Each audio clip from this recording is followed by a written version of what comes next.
Hello friends, welcome to my new lecture.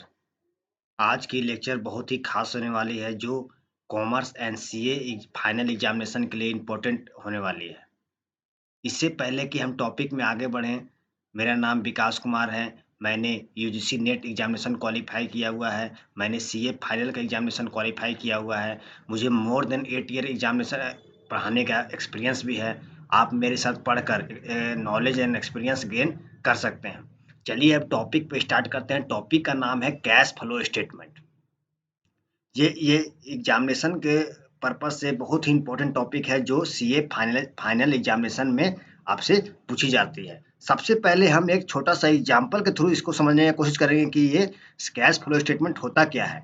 जिस प्रकार एक पर्सन अपने कैश को मैनेज करने का काम करता है ताकि उसे कैश की शॉर्टेज ना हो पाए, ठीक उसी प्रकार एक कंपनी अपने कैश को मैनेज करने का काम कैश फ्लो स्टेटमेंट के थ्रू करती है ताकि उसे कैश की शॉर्टेज देखने को ना मिले।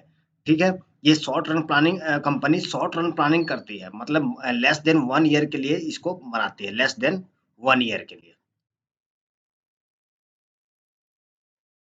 ठीक है। अब हम लोग मतलब कि कैश का मीनिंग अलग समझेंगे, फ्लो का मीनिंग अलग समझेंगे। कैश का मीनिंग यहाँ पर हम लोग कैश ऑन हैंड, जो पैसा आपके हाथ में रखा हुआ है, जो हाथ में पड़ा हुआ है, उसको हम लोग कैश की कैटेगरी में डालेंगे।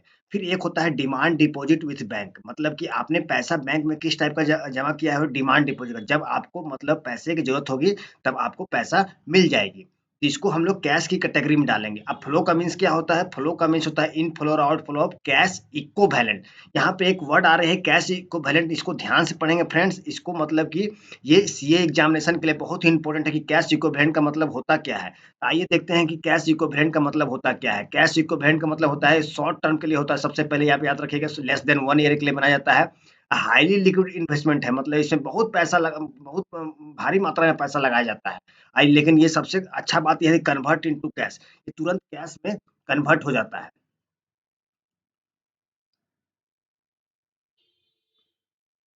अब हम लोग देखेंगे कि कैश फ्लो का इतना जानने के बाद हम लोग अब मतलब कि इसका डिफिनेशन जान लेते हैं कि कैश फ्लो स्टेटमेंट हम लोग को क्या चीज़ शो करके बताता है, वो जान लेंगे।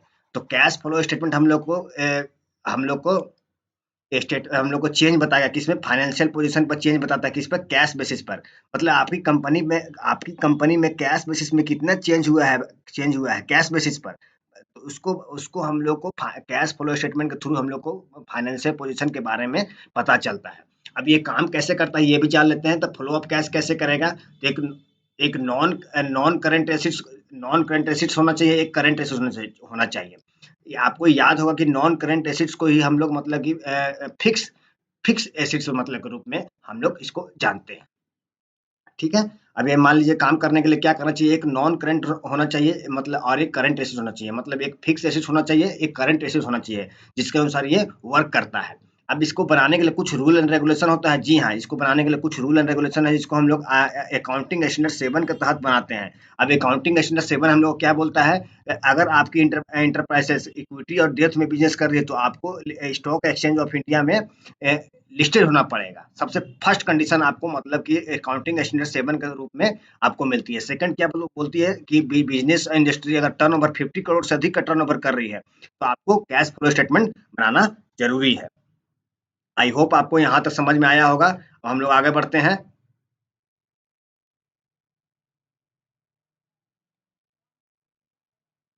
अब हम लोग इसका मेथड को जान लेते हैं कि मेथड क्या, कैसे कैसे मतलब कौन सा मेथड से हम लोग इसको कैश फ्लो स्टेटमेंट को हम लोग तैयार करते हैं। तो सबसे पहला मेथड आपको मिलेगा डायरेक्ट मेथड। डायरेक्ट मेथड में हम लोग क्या करते हैं, ओनली रिसीव्ड एंड पेमेंट, मतलब जितना हम लोग मतलब रिसीव किया, जितना हम लोग पेमेंट किए, बस उसी का हिसाब हम लोग डायरेक्ट मेथड में रखते हैं। और इनडायरेक्ट मेथड क्या बताता है? इनडायरेक्ट मेथड बताता है कि बेस ऑफ नेट प्रॉफिट, इसमें हम लोग प्रीवियस ईयर का जो नेट प्रॉफिट हुआ है उसको हम लोग लेके चलते हैं कि कैसे मतलब कि नेट प्रॉफिट के थ्रू ही, प्रीवियस ईयर के नेट प्रॉफिट के ही थ्रू ही हम लोग करंट ईयर के प्रॉफिट को हम लोग देखते हैं। ठीक है। तो अब हम लोग कैश फ्लो स्टेटमेंट पढ़ने से क्या फायदा हुआ, क्या चीज वो सॉल्व करके हम लोग देता है, तो करंट लिक्विडिटी प्रॉब्लम को वो सॉल्व करके देता है। ठीक है। तो कैश फ्लो स्टेटमेंट हम लोग क्या बताएगा, तो करंट लिक्विडिटी प्रॉब्लम को सॉल्व करके हम लोग को बताता है। आई होप आपको समझ में आया होगा। Thank you.